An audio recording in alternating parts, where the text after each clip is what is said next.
మీ మోకాల నొప్పులకు ఎటువంటి సర్జరీ లేకుండా ఎపియాన్ పెయిన్ క్లినిక్ అందిస్తున్న అత్యాధునిక చికిత్స. లో ఉందా అండి కేసు? ఎప్పటికి అవుతుంది? వాయిదాలు కోర్టులో ఇంకా నడుస్తున్నాయి.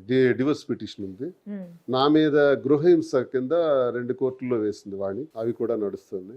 అంటే గృహంలో లేకుండానే గృహహింస అంటే ఇప్పుడు డొమెస్టిక్ వైలెన్స్ ఇంట్లో లేకుండా ఆఫ్టర్ 28 years. మీ ఇద్దరు కలిసి 28 years ఉన్నారండి. ఈ 28 years లో ఎప్పుడైనా ఇలాంటి ఇష్యూస్ అయ్యాయా మీ ఇద్దరి మధ్యన? 100 ఇష్యూస్ అయ్యాయి. ఇతని మీద ఒక 2-3 సార్లు మర్డర్ అటెంప్ట్లు కూడా చేసింది ఆవిడ. చాలా దారుణమైన డంబుల్స్ తో ఇసిరింది. ఒకసారి మర్డర్ చేయాలని ప్లాన్ చేసింది. ఒకసారి టక్కల్లోని మా ఒక ఇతనికి ఫ్రెండ్, వీళ్ళ ఫ్యామిలీ ఫ్రెండ్, అక్కడ లోకల్ ఏపీపీ ఒక లాయర్ని కూడా పట్టుకొని తనకి సార్ని ట్రీట్ కి పిలిచి అందులో పాయిజన్ పెట్టండి అని చెప్పింది. అతను కూడా మా దగ్గర వచ్చి ఒప్పుకున్నారు. సో ఇతని మీద చాలా మర్డర్ అటెంప్ట్స్ కూడా చేసింది. చాలా ఫేస్ చేసి ఇంకా వెక్స్ అయిపోయారు. బయట ఉన్నంత వరకు నా లైఫ్ వేరు. డోర్ తీసి ఇంట్లోకి వెళ్ళానంటే ప్రాబ్లం స్టార్ట్ అవుతుంది. ఇంకా నరకం అది వేరే అయినా భరించాను. ఎందుకంటే ఇవి బయటపడకూడదు, మనకు రాజకీయ జీవితం ఉంది, పిల్లలు ఉన్నారనే బాధ్యతతో నేను ఆలోచించాను. ఆమె ఆలోచించి నిరుపమ గారు ఇతనే కాదు, కార్యకర్తలు కూడా అసలు ఎంతో మంది వచ్చి సార్ చాలా మంచి పని చేశారు, మేము ఇంటికి వెళ్తే కనీసం మాకు పలకరించి మంచినీళ్ళు కూడా ఇచ్చే స్థితిలో లేకుండా తిరిగి మాకు తిట్టేది ఆమె, మేము ఇప్పుడు చాలా హ్యాపీగా ఉన్నాం అని చెప్పి కార్యకర్తలు చాలా హ్యాపీగా ఫీల్ అవుతున్నారు. మీరు ఒకసారి వచ్చి మా టెక్కల కార్యకర్తలకు ఎప్పుడైనా ఇంటర్వ్యూ చేస్తే వాళ్ళు చెప్తారు వాళ్ళ మనసులో మాటలు. ఆమెకు ఎన్ని ప్రాబ్లం ఫేస్ చేశారు. వచ్చిన ప్రతి ఒక్కరికి టీలు, కాఫీలు, భోజనాలు ఎంతమంది వస్తే అంతమంది వాళ్ళు వచ్చిన ప్రతి ఒక్కరు చెప్తున్నారు, అమ్మ మంచినీళ్ళు దొరికేవి కావు, మమ్మల్ని తిట్టేది, లిటరల్ గా చెప్పులు విసిరేది మా మీద, అన్పార్లమెంటరీ లాంగ్వేజ్ యూజ్ చేసి తిట్టేది. ఇప్పుడు మాకు అసలు అది లేకుండా హ్యాపీగా ఉంది, మాకు ధైర్యంగా ఉంది అని చెప్పి వాళ్ళు ఇంకా హ్యాపీగా ఫీల్ అవుతున్నారు. వీళ్ళిద్దరు విడిపోవడం మీకంటే ఎక్కువ నాకంటే ఎక్కువ, ఎందుకంటే వాళ్ళే కదా ప్రాబ్లమ్స్ చెప్పుకోవడానికి ఎక్కువ సార్ దగ్గరికి వచ్చేది. మరి ఎవరి దగ్గరికి వెళ్తారు వాళ్ళు? ఇద్దరులో ఎవరు స్ట్రాంగ్? మీ ఇద్దరులో మీకు ఒకటి చెప్తున్నా, నేనే స్ట్రాంగ్.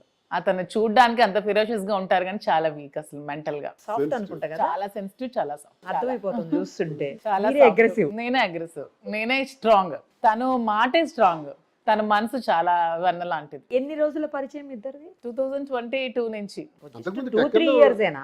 ఎక్కడ ఉన్నామా మాకు తెలుసు. అంటే పరిచయం ఫ్యామిలీ ఫ్రెండ్స్ కదా. మా మాయ గారు లాయర్ కదా, శ్రీనివాస్ గారు నామినేషన్ వేయాలంటే మా ఇంటి నుంచే వెళ్ళేది nomination paper. Nomination prepare. So family friends మామూలుగా పరిచయాలు అంతేగాని దగ్గరగా పరిచయం అంటే 2022 నుంచి దగ్గరగా ట్రావెల్ అయ్యేది. సో ఎన్ని రోజులకి డైవోర్స్? అంటే తెలియదు అనుకోండి, అది కోర్టు కదా, ఇంకేం తెలియదు. డైవోర్స్ తర్వాత మ్యారేజ్ చేసుకుంటారా? ఎట్లా సీక్రెట్ గా చేసుకుంటారా లేకపోతే పబ్లిక్ తెలిసేలా చేసుకుంటారా? ఇంతమందికి ఇన్ని చెప్పి అదెందుకు చెప్పకూడదు, అది చెప్పాలి. జరిగిన ప్రతి విషయం ప్రజలకు తెలియజేసాం. పాపం ప్రజలే మాకు దేవుళ్ళు కదా, వాళ్ళకే నేను ఎప్పుడు నమ్ముతాను. ప్రజలు నమ్ముకున్నవాడు ఎప్పుడు చెడిపోడు. నేరం చేసిన ప్రజలకు చెప్తే ఆ నేరాన్ని అనుకూలంగా మార్చి మనకి ఆకాశానికి ఎత్తగలరు, అధోపాతాళానికి తొక్కేయగలరు. ప్రజలకు ఆ శక్తి ఉంది. అందుకే మనం ప్రజలకు చెప్పాలి. ప్రజలే దేవుళ్ళని నమ్మి నేను ప్రజలకు వాస్తవాలు తెలియజేశాను.